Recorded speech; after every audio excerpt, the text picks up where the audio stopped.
अस्सलाम वालेकुम। हमतन गोश में खुश आमदीद। अगर आपने अभी तक हमारे चैनल को सब्सक्राइब नहीं किया तो हमारे चैनल को सब्सक्राइब करके घंटी के निशान को दबा दें ताकि आपको तमाम वीडियो अपडेट्स मिलती रहें। पेश खिदमत है सफरीना, किस्त नंबर 25। अच्छा चलो मैं इंतज़ार करता हूँ बस, लेकिन इसके अलावा क्या करूँ? सुलेमान अब थोड़ा नॉर्मल हो गया था। अच्छा मैं तुम्हारी थोड़ी मदद कर देता हूँ। तुम यहाँ वापस अकेले आए हो या तुम्हारे भाई भी तुम्हारे साथ आए हैं? अभी बताया तो कि भाई वहीं इंतजार कर रहे हैं, सुलेमान ने जवाब दिया। भाई वहाँ अकेले हैं या कोई और भी साथ है? दरखान ने दूसरा सवाल किया। नहीं, हमारे कबीले के 2 और लोग भी बच गए थे जो अभी वहीं भाई के साथ हैं। तो तुम ऐसा करो कि इनमें से किसी एक को कह दो कि जैसे ही कुछ होता है वो तुम्हें ज़रूर बताएं, फिर तुम भी भाई की मदद करने चले जाना। हाँ ये भी ठीक रहेगा दरखान। सुलेमान दरखान के मशवरे पर राजी हो गया था। कुछ देर के लिए खामोशी छा गई। शायद सुलेमान अपने कबीले वालों से राब्ते में था। बता दिया मैंने उनको, सुलेमान की आवाज़ आई। उसने जालिम से राब्ता करके उसे इत्ला देने का कहा था। अच्छा सुलेमान, मेरे दिमाग में कुछ सवालात थे, अगर तुम जवाबात दो तो मैं पूछ लूँ? दरखान ने पूछा। बिल्कुल पूछ सकते हो दरखान। इंसानी दुनिया में तुम एक ही मेरे दोस्त हो जिससे मैं मिलता हूँ, बात करता हूँ। मैं तुम्हें क्यों नहीं देख सकता? मतलब अगर मैं तुम्हें देखना चाहूँ तो? दरखान तुम्हें ये तो पता है ना, मैं एक जिन हूँ और जिन्नात में मुसलमान हूँ। असल में अल्लाह ताला ने हम जिन्नात को इंसानों से हज़ारों साल पहले पैदा फरमाया है और हम जिन्नात की उम्रें भी इंसानों से ज़्यादा होती हैं। हमारा खाना पीना और रहना सब अलग होता है क्योंकि हमारी दुनिया तुम लोगों से बहुत आगे है। तो शायद तुम समझ जाओ, जैसे तुम्हारी दुनिया अलग है वैसे ही हमारी दुनिया के भी कानून अलग हैं। हम जिन्नात में मुसलमान, काफिर, हिंदू, ईसाई सब होते हैं, लेकिन हम सब पर कानून एक ही चलते हैं। क्या मतलब सुलेमान के कानून एक ही चलते हैं? दरखान अब गौर से सुलेमान की बातें सुन रहा था। जैसा कि हम जिन्नात की आबादी इंसानों से ज़्यादा है और अभी तुम्हें बताया कि हमें अल्लाह ने इंसानों से पहले तख्लीक फरमाया था, लेकिन ज़्यादा आबादी और गायब रहने के बावजूद भी हम किसी इंसान को तंग नहीं कर सकते जब तक कोई इंसान हमें तंग न करे। हम जिन्नात में कुछ बुरे जिन्नात भी होते हैं और वो इंसानों के दुश्मन होते हैं, लेकिन फिर भी वो इंसान को मार या कत्ल नहीं कर सकते। अच्छा, दरखान ने मुख्तसर जवाब दिया। सुलेमान, क्या शैतान जिन्नात से ताकतवर होते हैं? दरखान, तुम्हें सबसे पहले शैतान की तारीफ समझ लेनी चाहिए। हर वो जिन और इंसान शैतान होता है जिसमें अना, बिला वजह का गुस्सा और जिद होती है। एक सजदा ही तो था जिसका इनकार करके शैतान मरदूद हुआ था। ताकतवर सिर्फ अल्लाह की ज़ात होती है। जब तक अल्लाह की मसलहत नहीं होती कुछ नहीं हो सकता। यही तो वो जगह होती है कि जहाँ अल्लाह बुरे जिन्नात और शैतानों को ढील देता है, और अल्लाह ये सिर्फ अपने बंदों की आजमाइश और सब्र देखने के लिए करता है। कभी तुम खुद देखोगे कि जब अल्लाह का बंदा उसकी आजमाइश पर सब्र कर लेता है तो कितनी जल्दी अल्लाह की मदद आन पहुँचती है। जब कोई बुरा जिन या जालिम इंसान बुरा कर रहा होता है तो वहाँ अल्लाह बुरे को ढील देता है कि शायद तौबा कर ले और अल्लाह की तरफ लौट आए, और अच्छे की इसलिए आजमाइश करता है ताकि आखिरत में उसका मर्तबा बुलंद हो। सुबहान अल्लाह। बेइख्तियार दरखान की ज़बान से अल्लाह की तारीफ निकली। सुलेमान, पहले मैं एक हिंदू हुआ करता था, लेकिन फिर एक बुजुर्ग के साथ जुड़ जाने पर मैं दीन इस्लाम से मुतासिर हुआ और मुसलमान बन गया। तो मेरा सवाल ये है कि अल्लाह ने मुझे किसी मुसलमान के घर क्यों नहीं पैदा किया? अगर मैं किसी मुसलमान के घर पैदा होता तो अल्लाह की ज़्यादा इबादत करता। मुझे काफिर के घर क्यों पैदा किया? दरखान ने पूछा। इस वक्त सुलेमान के सामने दरखान एक बच्चा बनकर बैठा हुआ था जिसको कुछ भी नहीं मालूम था। दरखान, अल्लाह ताला अपनी किताब की सूरह आराफ में फरमाते हैं कि जब अल्लाह ने आदम की औलाद को पैदा किया तो उससे एक अहद लिया, और वो अहद ये है कि वो अल्लाह का बंदा अल्लाह की वहदानियत का इकरार करता है। यानी हर बंदा पैदाइश से पहले मुसलमान होता है। जब वो इंसानी रूप में किसी भी मजहब में पैदा होता है तो फिर अल्लाह उसे अपनी नेमतें और निशानियां दिखाता है ताकि वो बंदा अल्लाह को पहचाने। और तुमको बता दूं कि एक नौ मुस्लिम का रुतबा पैदाइशी मुसलमान से ज़्यादा बुलंद होता है। वो कैसे सुलेमान? वो ऐसे कि पैदाइशी मुसलमान अपना मजहब अपने घर वालों से लेता है, लेकिन कुछ जानकर जो मुसलमान होता है वो अल्लाह को देखता है, उसकी नेमतों, रहमतों और निशानियों को देखता है और फिर मुसलमान होता है। ओह, अब मैं समझा, दरखान ने समझते हुए कहा। लेकिन सुलेमान, اگر میں پیدائشی مسلمان ہوتا تو میں زیادہ عبادتیں کرتا؟ درخان نے سوال کیا۔ درخان، تم شاید نہیں جانتے کہ کائنات میں موجود ہر مخلوق اللہ کی عبادت کرتی ہے۔ آسمان پر موجود فرشتے ہر وقت اللہ کی ثنا کرتے ہیں۔ زمین پر موجود ہر پتا اللہ کی بندگی کر رہا ہے۔ اللہ کو ہماری عبادتوں سے مطلب نہیں، اس کی عبادتیں کرنے کے لیے بہت سی مخلوق ہیں۔ اللہ یہ چاہتا ہے کہ آدم کی اولاد اللہ کو بغیر دیکھے جانے، اس سے رحم طلب کرے۔ ہم میں سے کوئی بھی اپنی عبادتوں کے بلبوتے پر جنت میں نہیں جائے گا۔ جب تک اللہ کی رحمت ساتھ نہ ہو تو تم عبادتوں میں اللہ سے رحم بھی مانگا کرو، یہی تمہیں کامیاب کرے گی۔ زبردست سلیمان، زبردست! اب مجھے سمجھ آیا کہ اللہ مجھ سے کیا چاہتا ہے اور میں اتنے وقت تک اللہ سے کیوں دور تھا۔ درخان نے جوش اور جذبات میں کہا، اچھا سلیمان، اگر میں تم سے ایک بات کہوں تو تم مانو گے؟ کہو درخان، اگر میرے بس میں ہوا تو میں ضرور مانوں گا۔ اگر میں تمہیں کہوں کہ میں تمہیں دیکھنا چاہتا ہوں تو کیا تم مجھے اپنا اصل روپ دکھاؤ گے؟ درخان نے عجیب سوال کر دیا۔ درخان، انسان ہمیں اصل شکل میں نہیں دیکھ سکتا۔ ہو سکتا ہے کہ تم برداشت نہ کر سکو اور تمہاری موت ہو جائے، لیکن میں تمہارے سامنے انسانی روپ میں ضرور آ سکتا ہوں۔ درخان نے مایوسی میں اچھا کہا، لیکن پھر اس کے دل میں خواہش جاگی، چلو انسانی روپ میں ہی سامنے آ جاؤ۔ درخان نے اپنی خواہش بتائی۔ اچھا ٹھیک ہے، سلیمان نے جب یہ کہا تو درخان تجسس کے مارے سیدھا ہو کر بیٹھ گیا۔ وہ آواز کی سمت دیکھ رہا تھا کہ اب کیا ہوتا ہے۔ اچانک اس کے سامنے ایک نوجوان لڑکا نمودار ہوا جس نے سفید رنگ کا لباس پہن رکھا تھا۔ سر پر لمبے بال کندھے تک آ رہے تھے، نورانی سفید چہرہ، زلفیں کانوں سے ہو کر گالوں کو چھو رہی تھیں، بڑی بڑی آنکھیں جو سلیمان پر خوبصورت لگ رہی تھیں، ہلکی ہلکی مونچھیں اور تھوڑی پر داڑھی کے چند بال۔ سلیمان سامنے بیٹھا مسکراتا ہوا درخان کو دیکھ رہا تھا۔ درخان تو جیسے سلیمان میں کھوسا گیا تھا۔ کیا ہوا درخان، کہاں کھو گئے؟ سلیمان نے جب یہ کہا تو درخان نے جھٹکا کھایا، ایسا لگا جیسے وہ نیند سے جاگا ہو۔ سلیمان، تم بہت خوبصورت ہو، بس میں یہی کہوں گا، کیونکہ مجھے سمجھ نہیں آ رہی کہ تمہاری تعریف کیسے کروں۔ شکریہ درخان، لیکن یہ میرا انسانی روپ ہے، سلیمان نے ہنستے ہوئے کہا۔ سلیمان جب ہنسا تو اس کے چمکدار موتی جیسے دانت اور پتلے گلابی ہونٹ دیکھ کر درخان کھوسا گیا۔ اب دوبارہ کھو نہ جانا درخان، نہیں تو میں چلا جاتا ہوں۔ سلیمان اب بھی مسکرائے جا رہا تھا۔ سب تعریف اللہ کے لیے ہیں۔ میں سوچ رہا تھا کہ جب اللہ کی تخلیق اتنی خوبصورت ہے تو خود اللہ کتنا حسین ہوگا۔ بے شک درخان، اللہ اپنے آپ میں، اپنی رحمتوں میں، بلکہ اپنی ساری صفات میں حسین ترین ہے۔ بے شک، درخان نے کہا۔ ابھی درخان یہ باتیں کر رہا تھا کہ حجرے کے باہر کسی گاڑی کے رکنے کی آواز آئی۔ آواز سن کر سلیمان اپنی جگہ سے غائب ہوا اور وہیں کھڑا رہ کر کسی کے اندر آنے کا انتظار کرنے لگا۔ 2 منٹ نہیں گزرے تھے کہ ایک 40 سالہ تندرست آدمی ایک عورت کے ساتھ حجرے کے دروازے پر کھڑا نظر آیا۔ کیا ہم اندر آ سکتے ہیں مولوی صاحب؟ آدمی نے بلند آواز میں اجازت چاہی۔ بالکل، آپ اندر آ سکتے ہیں محترم۔ درخان اپنی جگہ پر اٹھ کھڑا ہوا۔ آنے والے آدمی اور عورت نے اپنے جوتے حجرے کی دیوار کے ساتھ اتارے اور ننگے پاؤں ہی درخان کی جانب بڑھے۔ السلام علیکم۔ آنے والے آدمی نے درخان کی طرف ہاتھ بڑھاتے ہوئے کہا۔ درخان نے بھی اپنا ہاتھ آگے بڑھا کر سلام کا جواب دیا۔ میرے ساتھ آئیں۔ یہ کہہ کر درخان حجرے کے صحن میں موجود کمرے کی جانب بڑھا۔ دونوں میاں بیوی بھی درخان کے پیچھے چل دیے۔ دروازے کے قریب پہنچ کر درخان نے کنڈی ہٹائی اور اندر داخل ہوا۔ دونوں میاں بیوی بھی درخان کے پیچھے اندر داخل ہوئے۔ یہ ایک چھوٹا سا کمرہ تھا جس میں درخان کے استعمال کی کچھ چیزیں اور درمیان میں چٹائی بچھائی ہوئی تھی۔ آپ لوگ بیٹھیں، میں آپ لوگوں کے لیے پینے کا پانی لاتا ہوں، درخان نے کہا۔ مولوی صاحب، آپ تکلف نہ کریں، ہم یہاں اپنا مسئلہ لے کر آئے ہیں۔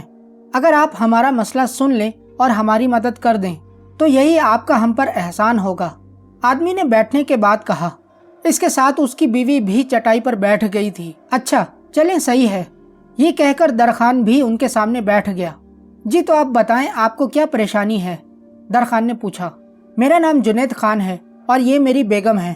ہماری شادی کو 10 سال ہونے کو ہیں، ہمیں اولاد بھی ہوئی، لیکن 4 بچوں میں سے ایک بھی بچہ بچ نہ سکا۔ جو بھی بچہ پیدا ہوا پیدائش کے دوسرے دن ہی فوت ہو گیا۔ پہلے ہم نے سمجھا کہ ہمیں کوئی بیماری ہے، لیکن ملک کے تمام ڈاکٹروں کو دکھانے کے باوجود بھی بیماری سمجھ میں نہیں آئی۔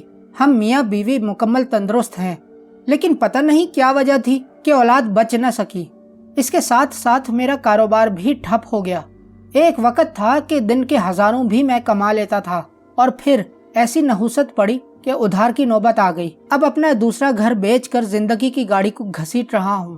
آپ کے بارے میں جان کر مجھے بے حد افسوس ہوا۔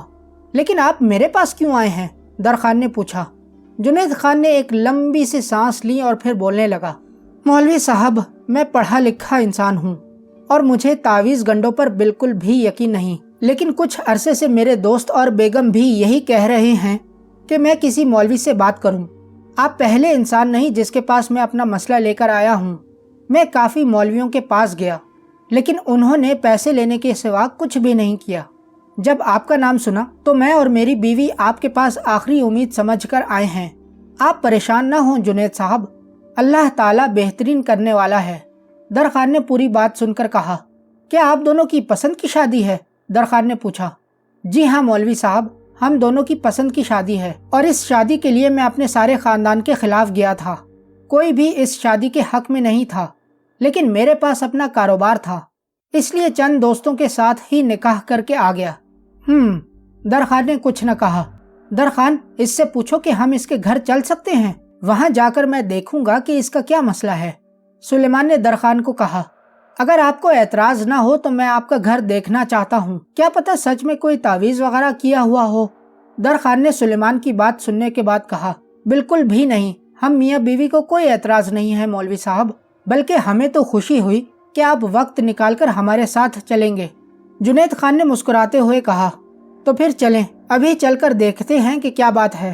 درخان بولا تو جنید جلدی سے اٹھ کھڑا ہوا، ساتھ میں اس کی بیوی بھی اٹھ کھڑی ہوئی تھی۔ آپ دونوں چلیں، میں ذرا حجرے کو بند کر دوں، درخان نے کہا تو دونوں میاں بیوی حجرے کے کمرے سے نکلے اور جوتے پہن کر باہر نکل گئے۔ درخان نے حجرے کے کمرے کو کنڈی لگائی اور پھر باہر نکل کر حجرے کی کنڈی بھی چڑھائی۔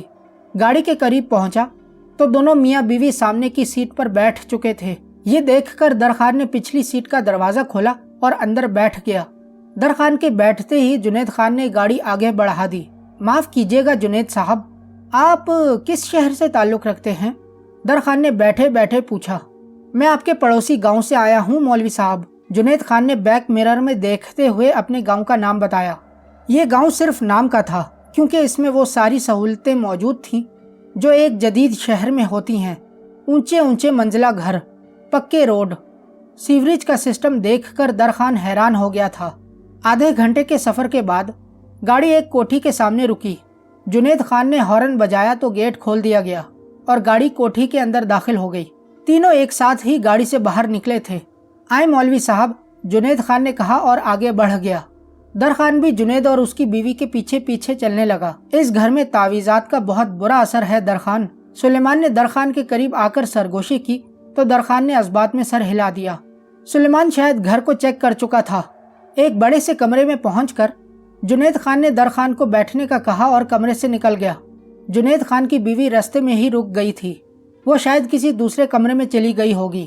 درخان کو بیٹھے ہوئے ابھی 5 منٹ نہیں گزرے تھے کہ جنید خان ایک ٹھنڈے مشروب کا جگ ہاتھ میں تھامے داخل ہوا۔ یہ تو غلط بات ہے جنید صاحب، آپ نے میرا دیا پانی تو نہیں پیا لیکن میرے لیے مشروب بنا لائے، درخان نے شکایتی لہجے میں کہا تو جنید خان ہنس دیا۔ مولوی صاحب، آپ اس وقت اپنے حجرے میں بیٹھے ہوئے تھے اور ہمیں پیاس تھی نہیں، اس لیے آپ کو تکلف کرنے سے منع کیا، لیکن یہاں پہنچنے کے بعد آپ کو گرمی لگی ہوگی تو یہ ٹھنڈا مشروب پیاس بجھانے کے کام آئے گا۔ جنید خان نے مشروب کا گلاس بھرتے ہوئے کہا۔ گلاس بھر کر اس نے درخان کی جانب بڑھایا، جسے درخان نے بسم اللہ کر کے پی لیا۔ جنید خان نے دوبارہ گلاس بھرنے کے لیے اٹھایا تو درخان نے اس کے ہاتھ کو پکڑ کر مزید مشروب پینے سے روک دیا۔ اب تھوڑا سا کام کر لیتے ہیں جنید صاحب، درخان بولا۔ بالکل، جنید خان نے یہ کہا تو درخان نے اپنی آنکھیں بند کر لیں اور زیر لب مختلف صورتیں پڑھنے لگا۔ صورتیں پڑھنے کے بعد اس نے سلیمان کا نام پکارا۔ درخان نے اپنی آواز اتنی رکھی کہ سلیمان تو سن سکے لیکن جنید خان تک نہ جا سکے۔ جی مولوی صاحب، سلیمان نے مسکراتے ہوئے کہا۔ سلیمان، اب تم ہی بتاؤ کہ میں کیا کروں، میں تو اللہ اور اس کے بعد تمہارے آسرے پر یہاں آیا ہوں، درخان نے زیر لب کہا۔ درخان، تم کچھ بھی نہ کرو، بس جو جو جگہیں میں کہتا جاؤں وہاں جاتے جاؤ और जिस काम के लिए कहता जाऊं वो करते जाओ। सुलेमान सरगोशी में बात कर रहा था। कोठी के पिछवाड़े में एक बाग है जिसमें पीपल के दरख्त के नीचे तने के करीब तुमने जमीन खोदनी है। तुम्हें वहाँ एक तावीज मिलेगा, वो निकालना है तुमने। सुलेमान ने जब ये कहा तो दरखान ने अपनी आंखें खोल दी। आपके घर के पिछवाड़े में जो बाग है, मुझे वो बाग देखना है जुनैद साहब, दरखान ने कहा। दरखान ने तो ये बात कर दी, लेकिन उसकी इस बात ने जुनैद को हैरत में डाल दिया। आपको कैसे पता कि हमारे घर में एक बाग है मौलवी साहब? जुनैद खान ने हैरत भरे लहजे में कहा। जुनैद साहब, अगर मैं ये भी नहीं मालूम कर सकता तो फिर आप मुझे यहाँ ना लाते। बस अल्लाह का करम है कि कुछ बातें मुझे मालूम हो जाती हैं। आपसे जो पूछा है वो बता दें, दरखान ने कहा। बिल्कुल मौलवी साहब, हमारे घर में एक बाग है। जुनैद खान अभी शौक में था। चले मुझे वो बाग दिखाएं, मुझे वो जगह देखनी है, दरखान ने उठते हुए कहा। तो जुनैद खान भी जल्दी से उठ खड़ा हुआ। आए मेरे साथ चलें। दरखान की इस बात के बाद दो बातें हुई। एक तो जुनैद खान की नज़र में दरखान का मकाम बढ़ गया, और दूसरा जिस तरह से दरखान ने बाग का बताया था, इसके बाद जुनैद खान के अंदाज में जोश आ गया था। इस वक्त भी वो खासा पुरजोश नजर आ रहा था। अभी दोनों कमरे के बाहर ही निकले थे कि सामने से एक डरावनी शक्ल का आदमी उनकी तरफ आया, जिसकी बड़ी बड़ी मूंछों और आंखों में डाले सुरमे ने उसे गजबनाक बना दिया था। भाई, ये आदमी कौन है? उसने नजदीक आकर दरखान को देखते हुए पूछा। शाकिर, ये मौलवी साहब हैं। तुम जानते ही हो ना कि हालात ठीक नहीं हैं, तो इन्हें जरा अपना घर दिखाने लाया था, जुनैद खान ने कहा। ये मेरा छोटा भाई शाकिर है मौलवी साहब, जुनैद खान ने अपने भाई का तारुफ कराया। तो दरखान ने उसे सलाम किया, लेकिन शाकिर ने कोई जवाब नहीं दिया। वो दरखान को गुस्सीली निगाहों से देख रहा था, जिसका मतलब था कि वो दरखान की मौजूदगी को बिल्कुल भी बर्दाश्त नहीं कर रहा है। क्या भाई, आप भी ना हर रोज कोई न कोई मौलवी जरूर लाते रहते हैं। अगर ये कुछ कर सकते होते ना तो आज महलों में रह रहे होते। शाकिर ने तो ये बात कर दी, लेकिन उसकी इस बात ने दरखान, सुलेमान और जुनैद खान तीनों को ही झटका लगा दिया। माफ कीजिएगा मौलवी साहब, शाकिर थोड़ा जबान का कच्चा है, इसकी जगह पर मैं आपसे माफी मांगता हूँ। जुनैद खान ने जल्दी से माफी मांग ली तो दरखान खामोश हो गया। एक तो आप डरते बहुत हैं भाई, ये मौलवी कुछ नहीं कर सकते। इनका काम लोगों को अपनी मीठी बातों से राम करके उनकी जेबों से पैसा निकालना होता है, शाकिर ने हंसते हुए कहा। दरखान को शाकिर की ये बात सुनकर गुस्सा आ गया था। इससे पहले कि शाकिर कुछ कहता, सुलेमान ने दरखान के कान में सरगोशी की। दरखान, इसे कहो कि जाकर खबर ले, इसका चरस से भरा ट्रक जो शहर से अभी अभी निकला था, उसे दूसरी चौकी पर पुलिस ने पकड़ लिया है, और अब शाकिर को पकड़ने के लिए पुलिस यहीं आ रही है। शाकिर, मैं क्या हूँ, तुम ये छोड़ो, तुम जाकर जरा कहीं छुप जाओ, क्योंकि तुम्हारा जो चरस से भरा ट्रक शहर से निकला है उसको पुलिस ने पकड़ लिया है, और अब पुलिस तुम्हारी तरफ आ रही है। दरखान ने मुस्कुराते हुए ये बात तो कर दी, लेकिन इस बात का शाकिर पर खातिर खा असर हुआ। वो 4 कदम पीछे जाकर दीवार से टकराया। उसकी सुरमे से भरी आंखें बाहर निकलने को उबल रही थीं। ये आप क्या कह रहे हैं मौलवी साहब? ये आप मुझसे नहीं अपने भाई से पूछें जुनैद साहब, दरखान ने दुरुस्त लहजे में कहा। अचानक शाकिर मुड़ा और कोठी के दरवाजे से बाहर निकल गया। शाकिर की इस हरकत पर जुनैद खान भी हैरान हो गया। आपका भाई चरस का कारोबार करता है जुनैद साहब, दरखान ने उसकी मालूमात में इजाफा करते हुए कहा। नहीं, ये नहीं हो सकता, शाकिर ऐसा काम नहीं कर सकता, मुझे उस पर यकीन है, जुनैद खान ने बेयकीनी के आलम में कहा। वो ये काम करता है या नहीं आपको जल्द पता लग जाएगा, लेकिन फिलहाल हम जिस काम के लिए जा रहे हैं पहले वो काम कर लेते हैं। दरखान ने जब ये कहा तो जुनैद खान ने जी चलें कहकर कदम आगे बढ़ा दिए। उसकी चाल से लग रहा था कि वो भी शौक में चला गया है। कुछ ही देर में इसकी हालत पतली होने वाली है दरखान, सुलेमान ने हंसते हुए कहा तो दरखान भी मुस्कुरा दिया। बाग में पहुंचकर दरखान ने जुनैद से बेलचा नुमा कोई भी चीज लाने को कहा तो जुनैद खान वापस मुड़ गया और दरखान वहीं पर उसका इंतजार करने लगा। 2 मिनट नहीं गुजरे कि जुनैद एक छोटा सा बेलचा लेकर सामने आया। अब मैं आपसे जहां खुदाई करने का कहूँ आपने वहां पर खुदाई करनी है, दरखान ये कहकर पीपल के दरख्त के पास जाने लगा। जुनैद भी बेलचा थामे उसके पीछे पीछे चल रहा था। सुलेमान की तावीज बताने वाली जगह पर खुदाई शुरू कर दी गई और 1 फुट से कम घड़ा खोदने पर एक काला रंग का कपड़ा बरामद हुआ जिसमें कोई चीज बांध दी गई थी। जुनैद खान ने ये कपड़ा निकालकर दर खान की तरफ बढ़ाया। इसे खोलें जुनैद साहब। दर खान ने ये बोला तो जुनैद ने कपड़े पर लगी गांठ खोल दी। 2 कपड़े से बने पुतले थे जो इस कपड़े से निकले थे। उनमें से एक पुतला किसी मर्द का था और दूसरे पुतले पर औरत जैसा हुलिया बनाया गया था। इसके साथ साथ पुतलों पर जगह जगह सुइयां लगी हुई थीं। पुतलों को देखने के बाद जुनैद खान के हाथ जोर जोर से कांप रहे थे। वो कभी दर खान को देखता और कभी पुतलों को। ओह मेरे खुदा, ये कौन कर सकता है? जुनैद ने हैरत में कांपते हुए कहा। दर खान, इसे बताओ कि अभी 2 तावीज़ और हैं जो घर में छुपे हुए हैं। सुलेमान ने दर खान की मालूमात में इजाफा कर दिया। फिलहाल ये बात छोड़ें कि किसने किया है। अभी 2 काले तावीज़ और भी रहते हैं जुनैद साहब। दर खान ने यह कहा तो जुनैद को दोबारा हैरत का झटका लगा। क्या कह रहे हैं आप मौलवी साहब? वो हैरत में बोला। मैं क्या कह रहा हूँ वो छोड़ें जुनैद साहब, बल्कि चलकर दूसरा तावीज़ निकालते हैं। दर खान ने कहा तो जुनैद भी वापस अपनी दुनिया में आ गया। दूसरा तावीज़ कहाँ पर है मौलवी साहब? जुनैद ने अगली जगह का पूछा। इससे पहले कि जुनैद कोई बात करता, सुलेमान ने उसे अगले तावीज़ की जगह बता दी। आपके घर की छत पर जो टैंकी है ना, उसके पाइप से बंधा हुआ है दूसरा तावीज़। दर खान ने अगली जगह बताई तो जुनैद ने कदम बढ़ाया, लेकिन फिर रुक गया।